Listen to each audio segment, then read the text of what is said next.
Hosted by you/afraid strawberry. I, 30M, have been with my wife, 26F, for 4 years, and I have a 5-year-old daughter from a previous relationship. My daughter, Leah, is from my first long-term relationship during college. We split shortly after her birth, as my then partner admitted to being unfaithful and not being ready to start a family. My daughter loves my wife, they are inseparable. My ex does not have much to do with my daughter or me, except to cause the occasional drama. She did not want any custody or visitation time, so my wife is her mother for all intents and purposes. My wife is almost 8 months pregnant, and she has shut me out of the entire pregnancy but refuses to admit anything is wrong. I feel completely ignored and hurt. When we first learned she was pregnant, she told me while I was making breakfast. Of course, I was elated. However, since it was an unplanned pregnancy, I asked how she was feeling at first.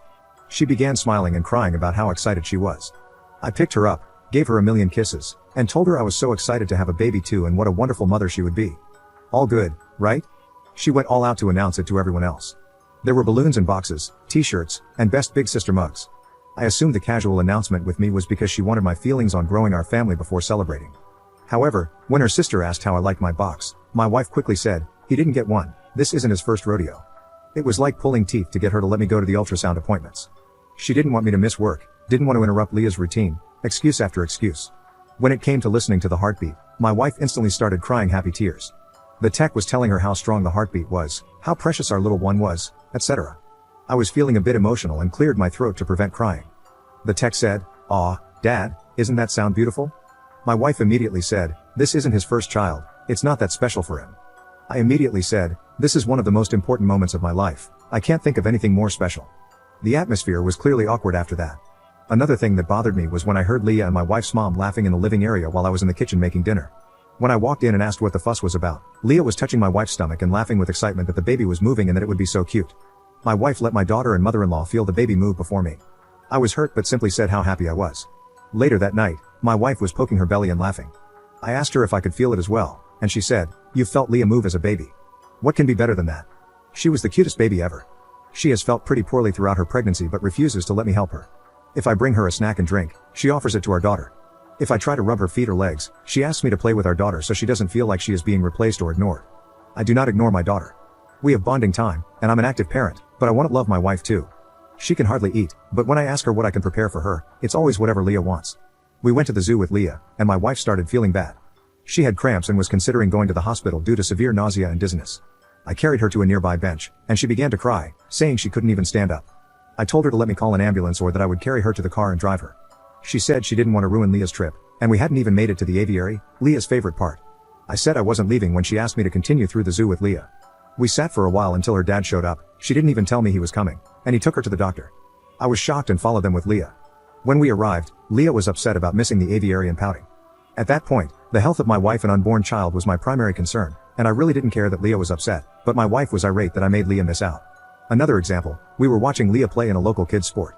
I asked my wife if she thought our baby would be athletic, artistic, or enjoy science or math. She said, "This is Leah's moment, we shouldn't make it about someone who isn't even here." Leah was on the field, and we were sitting in the stands. We had both waved to her, held up a sign for her, and everything, but I'm still not allowed to talk about our baby.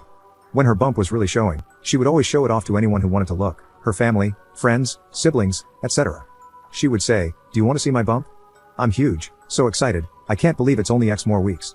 They would all touch her bump, talk to it, etc. Her parents would come and read or tell back in the day stories. When they go to the beach, there are 1,000 bump pictures posted on her friends' social media accounts, saying, "So ready to be an honorary auntie," or her sister saying, "Wife puts the B in bump and beautiful." If we go out together, she wears the loosest clothes so I don't see it. I'll even see her pull her shirt down when she sees me come into the room. She sat on me the other day after being playful in bed. Her bump was right in my face, and I ran my hands over it, saying, "You are the most beautiful woman I've ever seen. You already are a great mom to Leah, and I can't wait to see you as our family grows." This was one of the first times I was really able to feel her bump, so I rested my hand there and said, "I love you so much already. I'm so excited to meet you. I hope you have your mom's eyes." She moved off of me and said, "I know your ex had a bigger bump than me. I bet it was fun seeing Leah move all the time. You don't have to act like you care. I know you've done this before." I said, "I don't think about it that way. Leah is special, but this is a completely new and different special because it's with you, and our baby is someone completely new and special." She began to leave the room, and I could see her shoulders shaking from crying. I am 100% positive she is not cheating, nor has she ever. I just cannot wrap my head around why she doesn't want me to be happy about this. The rest of the time is completely normal as long as I don't mention the baby. She is affectionate, initiates intimacy, and brags about what a good husband I am and how great I've made this pregnancy. We plan for our future, have date nights, and do everything else. Unfortunately, we had a fight where I snapped. I had a break between clients at work, so I went to a local baby store and got a lot of things she had planned for the baby and nursery from her Pinterest board. I came home and surprised her with flowers, a prenatal massage certificate, her favorite food, and the baby items. She seemed very grateful, but when I came home after going back to work, the items were no longer there. She said she returned them to buy Leah stuff, as Leah was going to feel left out. I lost it. I cried for the first time in our marriage and yelled that having a child with her was the worst mistake I've ever made, that at least my unfaithful ex gave me the chance to know my unborn child. I said that I didn't care about the baby because she wouldn't even let me bond with it. Note, I do care and have since she told me, but I was trying to hurt her like she hurt me. I told her that I hoped she was as miserable as she made me and that she better be prepared for a custody dispute. She simply said, I know you don't care about the baby, but I'll die before you take my baby from me. What? I have begged her to let me interact with her and our baby. I asked her if her therapist had any insight into why she was being like this, and she said no, that she isn't doing anything. I told her what I said above, and she responded that I had those experiences already, so it shouldn't matter. I asked her if the baby was mine. I know it is, but I was just being mean. She threw her phone at me and said, yes, go through it.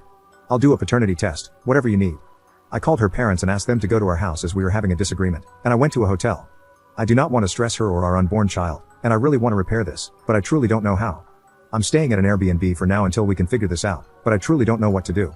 I miss her like crazy, and I can't even begin to understand why she wants to behave this way. I have apologized for what I said, but I can't take back my words, and I worry about when our baby is born, if she will even want to be a family with me or let me have anything to do with our baby. What should I do? Update 127 days later. It's been about a month since I posted. This is a bit long because so many kind Redditors reached out, gave me advice, shared their experiences, and asked for an update. After I posted and stewed for a little while, and had a couple of drinks, I called my father-in-law. He and my wife are very close, and I respect his opinion. He has been married for a long time, seems to have a happy marriage, and has good relationships all around with his family. I didn't specify what issues we were having, but since he was over at my house while I was staying in an Airbnb, it was no secret we were having problems. He has more of a traditional marriage, and at some point, he asked what I had to lose by putting pressure on her to talk. I said I feared I would push her away more, and he pretty much told me that I was already living in a separate house from my pregnant wife, freaking out about a potential divorce. What did I have to lose? He advised me to be a man and come back to my house and lay it on the line. I told him I'd be coming over the next day. They asked if they could take Leah to buy some sparklers for the upcoming holiday and spend the night at their house. I agreed, and when I went to my house the next day, I came in with flowers and stuff to make dinner. My wife asked what I was doing there, to which I replied that I lived there and would like to sit down and talk. I gave a long apology for my actions and words. When I finished, I said it was her turn to tell me what was going on. She tried to claim nothing was wrong, that everything was okay. After a while, I said my heart was broken, that we have been through some tough things together, fought for each other, and now she was sitting there lying to my face. We both sat there, and she cried for about 30 minutes until eventually, she said she felt like our relationship would end if she was honest. I said I would hear her out, no matter what. She admitted that it was hard for her because this would be her first child and not mine. She didn't think it would bother her, but it did once she became pregnant. She confessed that she laid in bed at night thinking that if my ex had wanted to raise Leah, we would still be a family together and she wouldn't matter. She expressed that seeing me emotional about our baby, wanting to touch her bump, or treating her well made her think of me and my ex, and how I had already done all of the things she was excited to do with me. Near the beginning of her pregnancy, she had told a close friend that she couldn't wait to have a baby with her soulmate. Her friend replied that she didn't think soulmates had other children or baby mamas, saying that soulmates were two people meant only for each other. This upset her deeply, and she asked if I thought we were soulmates as she did. She described herself and our unborn child as my sloppy seconds family, saying that no one grew up dreaming of having kids with multiple different people and that she was just the substitute when the family I wanted didn't work out. She also shared that she had found some old images of my ex on social media and couldn't stop comparing her pregnant body to hers. She feared the baby wouldn't be an equal to Leah in my eyes. It worried her when I would ask what she thought the baby would be like, wondering what would happen if the baby were disabled, didn't like to do the things we enjoyed as a family, or if the baby and Leah didn't like each other. She said that at one point, she found herself wishing I had never had Leah, so she wouldn't have to worry as much. That's when she knew she had to really put in the extra effort to maintain a relationship with Leah. She feared that between work and Leah, I wouldn't have time for a bond with a baby. She read articles online about fathers not bonding with their children until they were able to do things with the family, and that concern weighed heavily on her. When I did try to bond with the baby, she worried the baby wouldn't live up to Leah. I have never been shy about saying how much being a father means to me and how raising Leah has been the highlight of my life, along with marrying my wife and now having our child together. She said it was initially what made her confident in marrying me and excited to have a big family with me. But now she constantly wondered if her pregnancy and this baby would be a highlight or a burden for me, because the stress is the same but the newness wasn't. She worried that a newborn and then a toddler wouldn't be as interesting to me as Leah, who is capable of doing activities. She showed me a million articles of different men explaining they didn't bond with their children until they were 4+ years old. She also showed me videos where people say things they did with their first kid and then get more relaxed as they have more children. She said it freaked her out because it was clear people stopped caring the more children they had. She said there were times she felt she was ruining our family and coming between me and Leah. For example, at the zoo, she cried on the way to the hospital because she was afraid Leah would hate her and resent the baby for cutting our zoo time short, and that I would be upset about spending my time off work at the hospital instead of doing the activities we had planned with Leah. While I work, Leah and my wife spend a lot of time out of the house, going to the library, local parks, etc. One of their favorite activities is biking together, and we bike together on weekends as well. We have lots of local trails, but due to her pregnancy, she has not been able to bike. As a result, we've been doing more indoor activities. My wife said that when I'm at work, Leah kept saying she hated her because she didn't get to go on her new bike as often anymore. I said I would discuss it with Leah, because that is unacceptable. My wife asked me not to, since there would be so many changes soon for Leah, and it hurt her because she missed biking together as well. A couple of months ago, my wife asked me and Leah if we wanted to read stories together. Leah chose the first story I read, and my wife chose the second, her favorite childhood story, for me to read to the baby, and Leah, since it helps promote brain activity and bonding. After that, I read another book of Leah's choosing. While I was at work the next day, Leah ripped the pages out of the book my wife chose. My wife said she was going to tell me, but her friend, the same one who says we aren't soulmates, said I would think she was making it up and that it seemed like she was trying to come between me and Leah. I asked her why she didn't tell me any of this, and she explained that she didn't feel comfortable because her thoughts didn't even make sense to her. She wanted me to spend time with Leah so she didn't feel left out or jealous, but when I did, she felt upset that I wasn't spending more time with her. She loves Leah but wishes we had our first kid together. She wants me around but also feels upset and guilty when I give her and our unborn baby attention. She said she feared that I would think she was trying to come between me and Leah, even though she wasn't. By the time I realized something was truly wrong and started to ask what was wrong, if she needed therapy, etc., she said she realized she was acting poorly but didn't want to admit to herself that she missed out on a lot with me. She doubled down as it was hard to face that she made her fears a reality by pushing me away and not letting me care. She said she felt she couldn't start over and that her first pregnancy was a somewhat bad experience because of her own actions. At this point, I realized how terrible I had been. I apologized for making her feel like she couldn't come to me about anything. She said when she researched her feelings, she found a bunch of forums where people were calling the posters evil for their feelings about their stepchildren, and she feared I would feel the same. She said if I had told her I felt about Leah the way she felt about Leah, it would make her angry and upset, so she couldn't see how I wouldn't feel the same. We both cried for a long time. I tried to reassure her. I told her how much I loved her, how excited I was, that she was the family of my choosing and my soulmate, and that the universe knew that Leah and I needed her, which is why circumstances allowed us to be a family. She apologized for the way she treated me and said she wanted to make it right. She said she had wanted to apologize when I was beginning to have my meltdown but was surprised when I yelled, and she realized she might have messed up beyond repair to get that reaction from me. We continued to cry for a long time, and she asked if I wanted to feel the baby. Of course, I said yes, and we cried even more. It turned out to be a great evening. I made us dinner, and we laughed about how I was so stressed that I went to Reddit for advice. She wanted to read the post and cried again when she did. I reassured her that we could move past this, and she said she felt less horrible as she read some of the comments from women in her shoes. It was a bit awkward the first week, after so many months of tension. I knew things were turning around when she woke me up by whispering, "Baby wants blueberry pancakes," that Saturday. I don't think I've ever prepared pancakes so fast, I couldn't keep the smile off my face. We ended up going to a pool party a few days later, and she let me choose her swimsuit, a big deal for someone who only wore baggy clothes around me.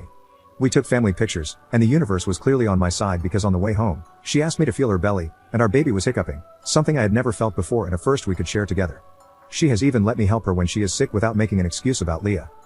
I've learned that when she comes and puts her back to me and lifts her arm, that's my cue to lift her belly up. I now spend a lot of time rubbing and talking to her belly, and rubbing her feet, legs, back, shoulders, and hips. She is sore everywhere at this point. The first 500 times it made me cry, it has been such a relief to be involved. I never thought being tasked with acquiring the most random food items at 2 a.m. would be a great time for me, but it is. It still sucks that I missed out on a lot. I think it sucks for her too. She gets emotional and says a weight has been lifted off her and things are so much easier, and she is upset that she didn't talk to me sooner. I have been working to fix some of my wife's guilt, and I realized there were a lot of simple fixes. For example, I went to my local bike shop and got a pull-behind trailer. Now, I pull her in that, and she can use a small fan and ice packs while Leah rides her bike. I have taken time off work so I can spend more time with both of them. We are all in therapy, and thankfully Leah's therapist continues to say she is securely attached to both of us, enjoys the time we spend together, is coping very well. Some of her behavior was due to another situation, which we have resolved, and she is excited to be a big sister. My wife was terrified that maybe Leah could sense her attitude shift, but her therapist says that Leah only has one complaint about my wife, that she forgot her candy one time and then it took 32 whole minutes for the store to deliver it. My wife is in therapy, working to overcome the negative feelings she has. That is pretty much where we are now. We are getting very close to baby time and working hard to finish preparing. My wife still needs reassurance, and there are a lot of times she brings up my ex. I've found that bringing up our first helps. For example, when she asks about certain things and how they were for me, I'll say I don't want to talk about that and steer the conversation to us. I remind her of our first house, our first vacation, our first kiss, and our first date. I tell her about moments that made me fall more in love with her. I also bring up special memories involving her and Leah, like, do you remember when you and Leah made me so and so? That is still one of my prized possessions. It upsets me that my wife suffered for so long. I believe that saying it out loud took a lot of power away from her feelings. I think most people know how badly it feels when you have thoughts that don't feel like your own during a mentally taxing time. I really should have stood up for our relationship and her mental health way sooner. I accepted her brushing me off for far too long when I should have realized she needed help. I appreciate everyone who reached out or offered advice. I posted this in detail with my wife's permission. She hopes that it helps someone out there struggling with the same feelings she felt. Commenter. I wonder, how is your wife moving forward regarding her friend? It seems she didn't even consider having these insecurities before she had a snake in her ear. Ops response. We have disinvited this friend from our home. It's hard to cut her out as she is part of my wife's larger friend group. My wife was unsure because this friend has been through some hard things lately. However, recently, my wife hosted a girls' night, and her friends were arriving as I was leaving. I told her she looked beautiful and wished them a good time. When I arrived back, my wife told me this friend said in front of the whole group that I may be saying kind things to her now, but after some changes after birth, which I won't describe here, I would be after her. My wife said that was an unkind and untrue thing to say, and the friend claimed it was a joke. I made it very clear to my wife that I did not want this person around, as we are in an emotionally vulnerable time and this person clearly does not wish us well. She agreed.